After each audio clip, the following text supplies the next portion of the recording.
Амансыздарбы, ардактуу туугандар, назарыңыздарда Семетей баяны. Мен токтогон жерден кепти улайын, сиздер болсо жакын олтуруп, кунт коюп угуп туруңуздар. Эмесе баштадык. Мына ошентип баягы Семетей ас жерден көбөштүн көзүн тазалап кое жаздады. Жанында бакай болбогондо, акылдуу бакай болбогондо, көбөштүн көргөн күнү кандай болор эле ким билет. Бул көбөштөн Семетей Манастын сырын айзасын, ак келтесин, анан зулпу корбаш болгон асмандан түшкөн 6 курч кылычты ажыратып алды, жана башка мүлкүнүн баарын алды. Анан Букарга кетер ниетин айтты. Букарга барып, чыйырды менен Каныкейдин алдынан өтүп, анан келерин айтып, бакай экөө муну ушинтип кеңешип турганда бир кызык иш болду. Тей алыстан ушундай аалам толо чаң чыкты дейт. Караса, Нарбуурул баягы Манастан калган кадимки Тайбуурул деп тай кезинде келген, андан кийин Баралына келгенде Нарбуурул болгон мына ошол көлөк далай жылкыны эшитип Манас кайтыш болгондо кайт болуп кетти эле дейт. Мына ушул Нарбуурул пайда болду. Мына ошол жерин мен сиздерге китептен окуп берейин, эмесе окуп туруңуздар.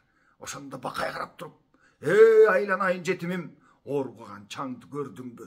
Оргуган чаңды билдиңби? Чаңдын алдын карасам, көңүлүм бошоп бөлүнөт, сенин Нарбуурул атың көрүнөт. Бул Нарбуурулдун сиздерге мен таржымалын дагы бир жолу кайталап айтып берейин. Мурда дагы айттым эле. Бул баягы Манас Сайкал менен кылыч чабышып, найза сайышканда ас жерден Сайкалга жеңилип кала жастап, анан чубак ажыратып, кийин кайра түшүп, Сайкалга катуу каршыгып калганда, Сайкал жылкысынын ичинен ушул Тайбуурулду берген болчу дейт. Бул Тайбуурул анан туугандар кийин чоңойгондо анан Нарбуурул болду дейт да. Эми нар деген билесиздер, төөдөй болгон абдан мынушундай чоң жылкы болду дейт. Мына ошол Нарбуурулдун анан бир топ жылкыны баштап алып келатканын бакай атаң көрүп алып айтып атат да. Кече кабылан Манас өлгөндө, кайгыны куу баш көргөндө, аза күтүү аңгырап, азап салып заңгырап, окуранып жер чаптып, айбанда болсо жаныбар куйрук жар бөлүнүп, көзүнөн жаш төгүлүп, тоонун башын сыдырып, мазарлуу жерди кыдырып, бир адамга билинбей, бир кишиге көрүнбөй, 80 күлүк ээчитип кайып болгон Нарбуудан, мурадына моминтип жетип алган Нарбуудан, кайып болуп көрүнбөй кетип калган Нарбуудан. Баягы Манас атаң өлгөндө, муну ушинтип кайып болуп кеткен болчу дейт тетиги Нарбуурул. Андан кийин кулуң келсе кубалап, бетегелүү бел карап, пенде жүргүс жер карап, жайдын ысык чилдеде тоо башына токтогон тогуз дөбө оттогон, күзгү салым болгондо, чөп күчүнө толгондо, былкылдак чөп бышканда, мыйзамдын гүлү учканда, мыкты тулпар Нарбуурул, жылтырганга токтогон, эбелектен оттогон, кышкы салым болгондо, жер доңкулдап толгондо, булак кайнап, муз тоңуп, мөндүр менен шыркырап, абыдан мустак жел уруп, кычырап чилде кыш болуп, суук чыкылдап толгондо, өлкө түскө токтогон, бетегеден оттогон, караан көрсө кылт койгон келериңди быйыл билген го, суу самырдан суурма көккө кирген го, деп бакай абаң тетигил Семетейге айтып турат. Мына минтип дейт, карааным жетим келет деп тозуп жүргөн кез экен. Минер болсоң балам ат ошол, аркасы бийик, зээри пас, эми күлүктү сүрөттөп атат. Карап туруңуздар туугандар. Аркасы бийик, зээри пас, кара байыр казанат, калбыр өпкө жес билек, чат каягы колоттой, маңдайында кашка тиш, тап койгон болоттой. Шыйрагы узун колу пас, 6 ай тынбай жол жүрсө, арка башы жоорбас. Айгай укса шашпаган. Тетигил айгай душмандын чуусун укса шашпаган дейт туугандар. Айдын караңгысында бир изин ката баспаган. Кап караңгы болуп, ай чыкпай турган ушундай бир кара түн болсо дагы бир изин ката баспаган күлүк болчу дейт туугандар. Кокуй атаң барында, Манастын барында дейт. Бугудан чылбыр сүйрөткөн колу кола болот деп, адыр күдүр жер болсо ошого барып үйрөткөн. ушундай бир топ баягындай адыр жанагындай бир орчук борчук мына ушундай жерлерден бери бастырып үйрөткөн булатты дейт жатат да. Булатты согушка даярдаганы айтылып жатат туугандар. Чууга кирсе шашпаган, мөдүрлүп сүрдүгүп, айдын караңгысында бир жерде ката баспаган. Буура көкүл тайкыжал, кабыргалуу казанат, куланды кууса куткарбас, туягында тура жок, туура тулпар жаныбар. Алгарадан ан чөйдө, ак куладан ан чөйдө, куу казыктан купөйдө, maanikерден баш көйдө. Мына ушундай күлүктөр билесиздер туугандар. Ак кула, алгара, maanikер, куу казык мына ушундай укмуш күлүктөр болгон. Мына ушулардан бир топ өйдө күлүк болчу дейт. Жетип минсең жетимим, жетик күлүк малашол, ободон булут тутулбайт, төрт аяктуу айванат мындан качып кутулбайт. Семетей дейт. Эми жетип мине турган болсоң, нак күлүктүн күлүгү мына ошол дейт. Менчи болсоң сынак, атаң манастан калган мурапы, көрсө көңүл бөлүнөт. Ошо буурул жаныбар сени балам тосуп чыккан көрүнөт. 12 жылга толду деп, быйыл казатка минер кадырлаш келер кези болду деп тосуп жүргөн кез экен. Бакай байкап атат. Бет алдынан балага кызыл буурул тайкыжал, кымбат тулпар нар буурул, көкүлүн көккө зыргытып, кара жердин кыртышын чапчып ыргытып, куйрук жал бөлүнүп, көзүнөн жаш төгүлүп, айтайын десе тили жок, айванда болсо бул буурул окуранып болкулдап, ичин жийип солкулдап, кадимки бая ыйлап аткан кишидей болуп, ичин жийип солкулдап, муну ушинтип бирдеме айтайын десе кайран малдын тили жок деп атат. Кулагы шамдай көрүнүп, көзүнүн жаш төгүлүп, эртеги өткөн атасы элестеп көзгө көрүнүп, алтын жаагай балта, манастын уулу жетимиң оң бөйрөккө таянып, ойронум атам деп ыйлап, оңгурап үндү салды дейт.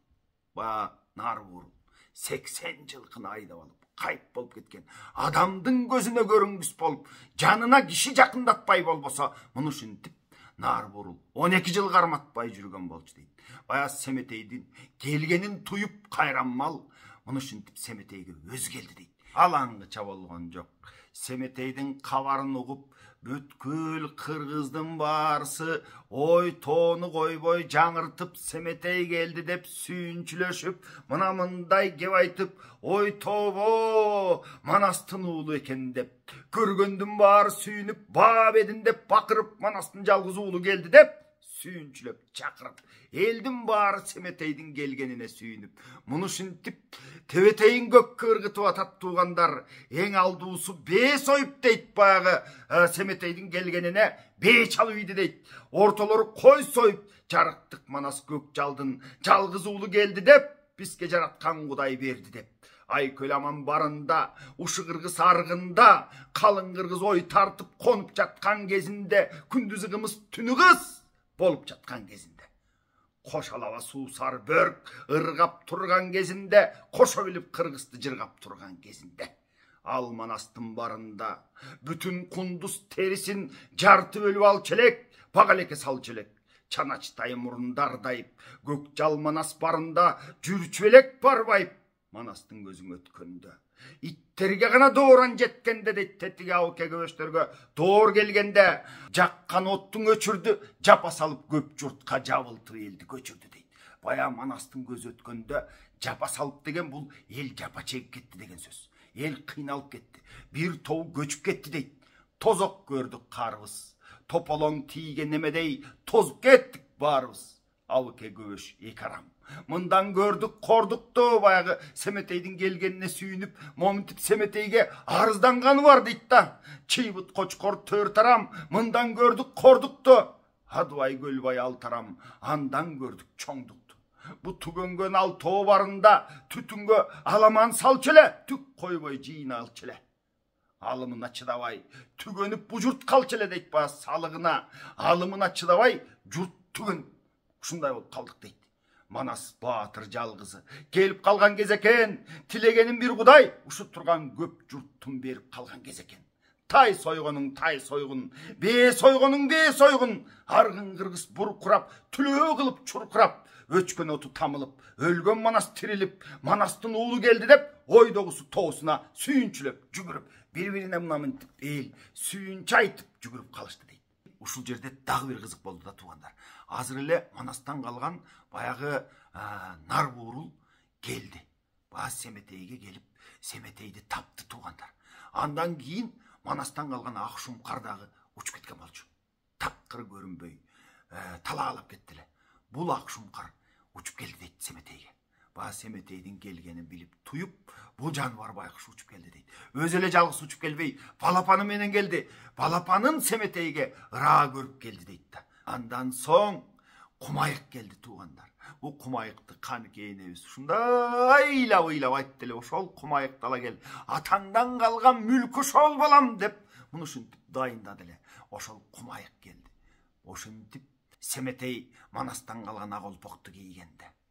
Манастан калган Зулпукор ага антын кылып, аны белге илгенде, Манастан калган Сырнайзаны колгон алганда, Манастан калган Айбалты аны белге чалганда туугандар. Манастан калган Аккелте аны айдалга салганда, Манастан калган нар буурул мына ошого мингенде, Акшумкар колго тийгенде, ой туугандар, Манастан калган тетигил Кумайык алдыда коштоп жүргөндө, ошондо Семетейдин түрүн көр да, Семетейдин сүрүн көр. Манастан артык эр болду дейт. Муну ушундай сүргө келди, муну ушундай түргө келди дейт. Бая Манастын колдоочулары аждар урчап алды дейт, жанында ышкырып. Ал эми сол жагында капкара болгон кабылан, ай оң жагында болсо карачаар жолборсу, астында болсо көк жалдуу баягы арсланы коштоп муну ушинтип турду дейт.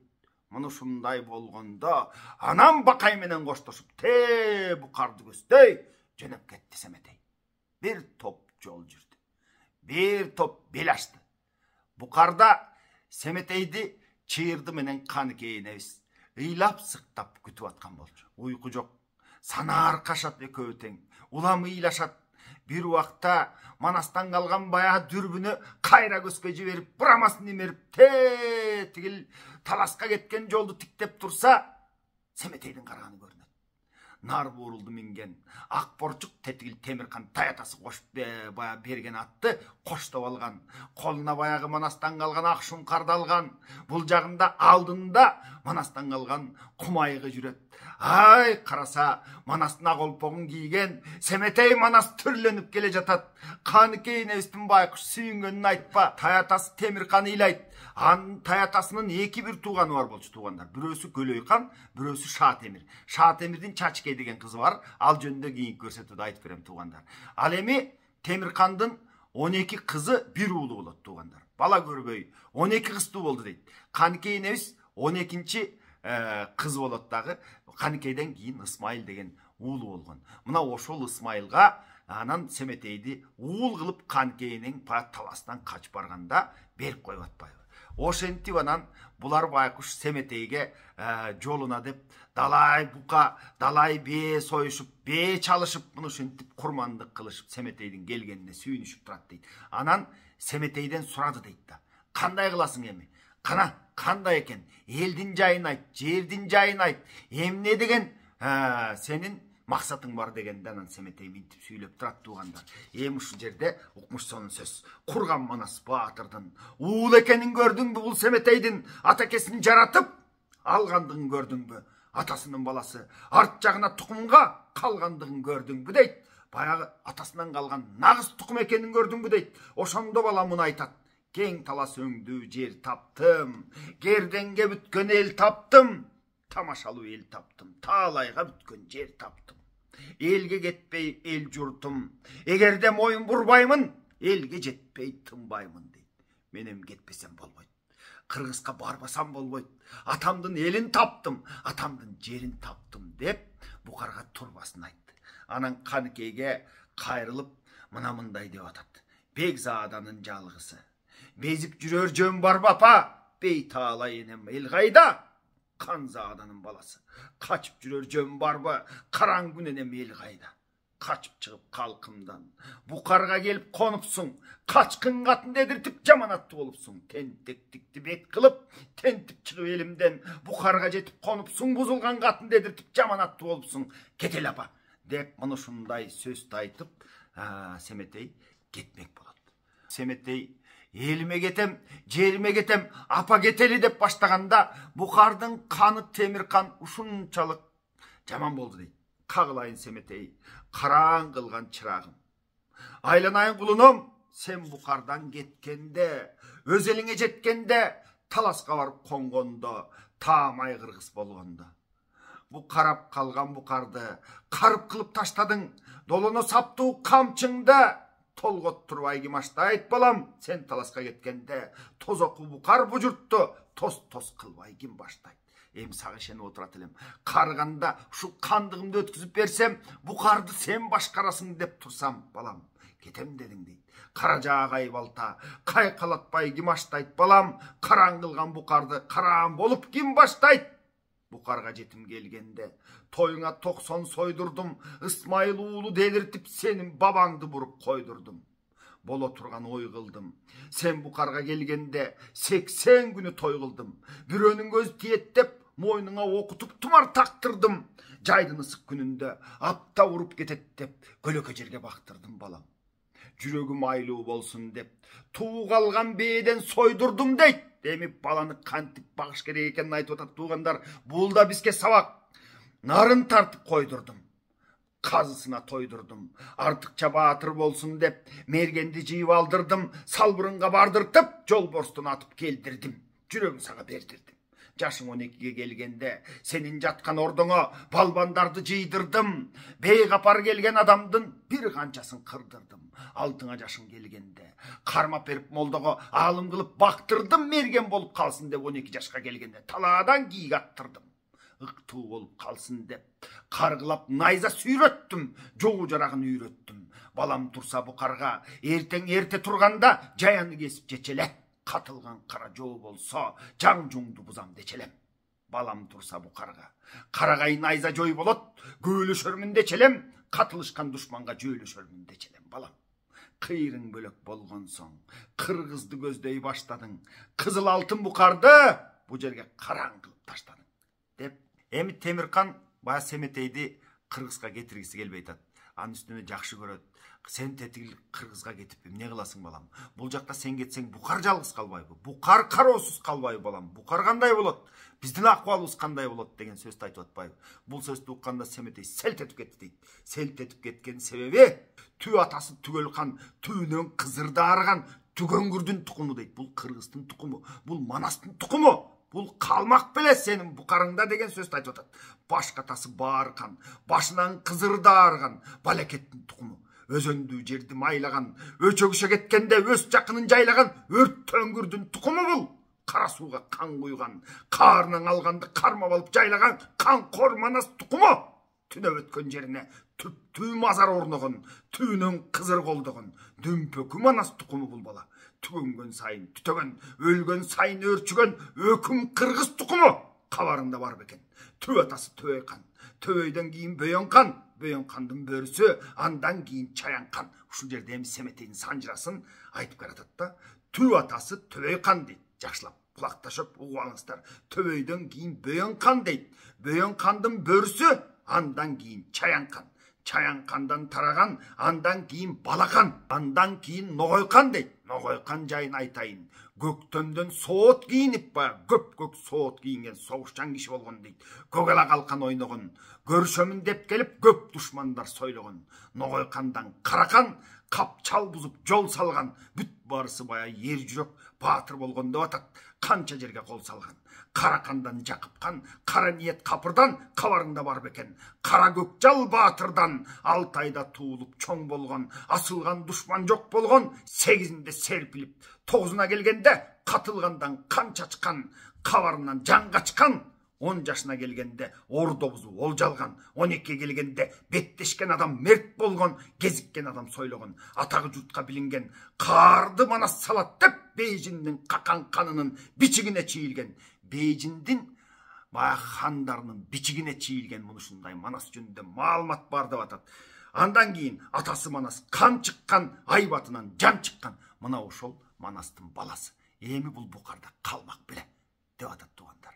Ментип Темірқан менен Семетей сүйлөшүп тұрғанда, Семетейдің тайынесі Темірқандың кемпірі абдан ақылды киши болчу дейді. Темірқанға ақырын жылап асып келуанан айтып атады. Бұл манастың тұқымы. Бұл тетігіл Қанкей деген қызыңдың тұқымы. Қаныкей қызың 12-сінде қылым чайқап жұрт бұсқан бұда долы. Тәтігіл манасын болса білесің. Мына ошонун екеуісінің ортасынан жаралған бала. Бұл қалмақ беле бұл жерде. Андан көрі, емне қаласа, ошонусунун барысын беріп, Кыргызды көстөй, жакшынакай кылып узаткынын. Тарынып калчу болсо, кийин кайра кыргызым бул жерге баштап келип, букарыңдын будуң чаң чыгарып кетпесин. Темиркандын сырын тетил кемпири жакшы билет экен. Семетейдин көңүлүн калтырбастан жөнөттүп айткандан кийин анан 1000 тулпарды чубатты дейт. Ошол жерден анан баягы Семетейдин жанында Сарытас баягы Гүлтокойдон жолугуп Семетейди кордоп Кыргыздын жайын айткан Сарытасты азыр Сарытас болбой ал Сарыкан боло турган болуп аргынга кан көтөрөм мен муну деп Семетей алып жөнөйт. Жигиттерди кошуп берейин десе мен Кыргызды Букардан кол алып барып чаап багындырып алмак белем. Ал өз тууганыма мен кол менен бармак белем деп минтип болбой койду дейт. Темиркандын кемпири айтканда керек болсо малыңы да аяба, ыраазы кыл. Ал эмес үйлөп туруп жөнөткөнүң керек болсо Кыргызга деген сөзү боюнча Темиркан Семетейди мал турмак бүткүл зар дүйнө жүктөп берди дейт, күлүктөрдөн берди дейт. Андан кийин үйлөп туруп кетирем деп жана иниси Шаа Темирдин кызы Чачкей деген сулуу бар экен. Мына ошол Чачкейге үйлөнтмөк болуп калды. Шаа Темир Темиркандын алдына келди дейт. Менин тетигил Чачкейимдин болуп койгон жери бар эле. Тетигил Жедигер уруусунун башчысы Хан Багыш деген бар эле. Мына ошол Багыш Жети сууну жердейт. Ошол Багыштын Толтой деген баласы бар эле. Ошол Толтойго Чачкейди биз болуп койдук эле. Бул сөздө кан кошой бар эле. Кан кошой бата тартты эле. Кандай кылам дегенде Темиркан каарданды дейт. Букарда туруп, хан болуп туруп мен ушул Семетейге бир кыз алып бербей каламбы? Керек болсо 1000 кызды тандап алып беремин деп тетигил Жедигердин баатыры, Жедигердин ханы Багышка жооп берип кое турган менин дагы колум бар, менин дагы чамам бар деп муну ушинтип каарданып анан кийин Семетейге ошондо дейт, ошо күндө Букарга дутарларын тарттырып, 60 сартына тегиз акуш айттырып дейт. Ушул ойноп берүүчү кыз бийчисин алдырып дейт. Бийчи кыздардан бери чакыртып алдырып алып анын тамашасын арттырып, торпок союп ырымдап, көк бөрүсүн тарттырып дейт. Туугандар, көк бөрүнү торпок менен тартып атат, карап туруңуздар. Көк бөрүгө киргенде балбандары дардаңдап, кожолору барбаңдап, камчыларын бек тиштеп, жалгыз атын күш-күштөп, тамаша таңды салышып, киши көрбөс чоң өнөр тас сүзүшүп алышып дейт. Тас сүзүшмөй деген ойыны бар экен. Анан кийин көк бөрүгө торпок тартат экен булар тарапта. Сүзүп кеткен тазына дегенине көнүшүп, казыналық нарынан 9'ду кармап беришип дейт. Казынадан бактырган төөлөрдөн 9 төөнү ушул тас сүзүштө ким жеңсе ошого берип атат дейт. Адам билбес ой кылып дейт, 9 күнү той кылып. Мына ушинтип элдин баарын чакырып, жанагынтип дутарларын тарттырып, дүңкүлдөтүп, тойду берип, анан Семетей менен Чачкейдин никесин кыйып туруп, таласты көстөй узатып ишти туугандар. Эми калган көрсөтүүнүн уландысын кийинки көрсөтүүдө айтып берем. Азырынча сиздерден бир өтүнүч туугандар, ушул көрсөтүү көңүлүңүздөргө жакса бөлүшүп коюңуздар. Ал эми Кыргыздын ичинде мыктылар, белдүүлөр болсо, биздин көрсөтүүнү демөөрчүлүк алсаңыздар болот. Мына бул жерде биздин М-банк номурубуз турат. Мына ушул М-банк номуру аркылуу бизге демөөрчүлүк кылсаңыздар болот. Кайрадан көрүшкөнчө аман болуңуздар.